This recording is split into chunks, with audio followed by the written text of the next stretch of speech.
We are here today to talk to you about a very important part of selling a product or service. This strategy is the operational core of the way many companies do business. We are here to talk to you about win results. To clearly explain what I mean by win results, you first need to understand what I mean by wins and by results.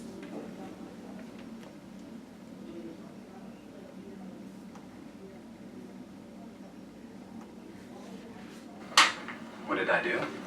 I did my job. I slashed benefits to the bone. I saved this company money. Was I too harsh? Maybe. I don't believe in coddling people. In the wild, there is no healthcare. In the wild, healthcare is, ow, I hurt my leg. I can't run. A lion eats me, and I'm dead. Well, I'm not dead. I'm the lion. You're dead. Dunder Mifflin had to make budget cuts, and Dwight was put in charge of changing the company's healthcare policy. To get on Michael's good side, the always power-hungry Dwight went a little overboard when he made the decision to completely change the healthcare plan. This change slashed all of his employees' benefits essentially in half. The result of using the cheaper healthcare plan benefited the company as a whole, saving Dunder Mifflin a ton of money. Dwight had a personal motive in all this because he wanted to keep Michael happy, which would be a win for solely Dwight. The rest of the employees are at a loss because the only effect the change had on them was that they were losing their benefits. Like changing the healthcare plan to save money, results can be defined as the measurable impact that a product has on one or more of your customers' business processes. Processes are the reasons that things happen in and out of business. For example, a cooking process would turn raw meat into cooked meat, and an exercise process would turn flab into muscle.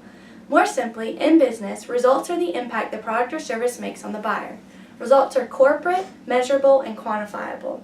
For example, if you sell a company a new system to reduce overtime by 15%, the result from this sale is a 15% reduction in overtime. While talking about results objectively, the buyer's impressions are irrelevant. Results are impersonable and value-free. The 15% is a fact that you can see and count. You cannot ignore results because a result must happen before a buyer can perceive a win. Results are always a precondition to a win. Now we'll talk about the definition of a win.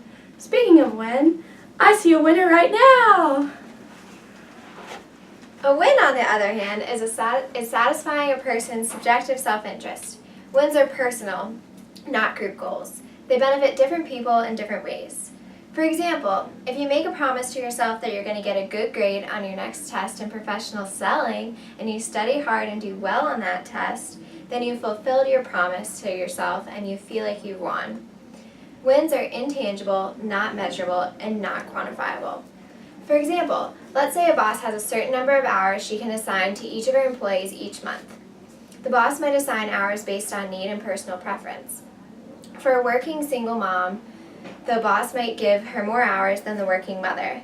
Both employees would win in this situation because the single woman would want more hours to make more money, while the working mother would get to spend more time at home with her children. Bringing the concepts of results and wins together leads us to win results. In order to deliver a win result to the buyer, you have to first identify the specific results your buyer needs, and secondly, show them how that result can bring them to a personal win. So when you're trying to sell a product, you're not only trying to get a good, tangible result, you're also trying to bring your buyer to a personal win. The biggest struggle as a seller is how to determine what your buyer's wins are. In order to do this, you can either infer the win from what you know about the buyer's attitudes and lifestyles, or you can ask them directly what is in the sale for them. This is very important in a buyer-seller situation because in order to bring the buyer a great result, you need to know or be able to perceive their personal wins in that situation. An important thing to think about when you're trying to learn more about your buyer is to ask questions related to the personality of the buyer rather than fact-driven questions. These questions find out more about the person and how they feel in certain situations rather than what they want or need. For example, a researcher could ask college students what their opinion is of overtime changing their entry age back to 21 on Thursdays. So people like me, who have late birthdays, can go in the bar under 21 with all of their friends. So if you've been listening, and I know some of you haven't, so put your phones down right now and listen up.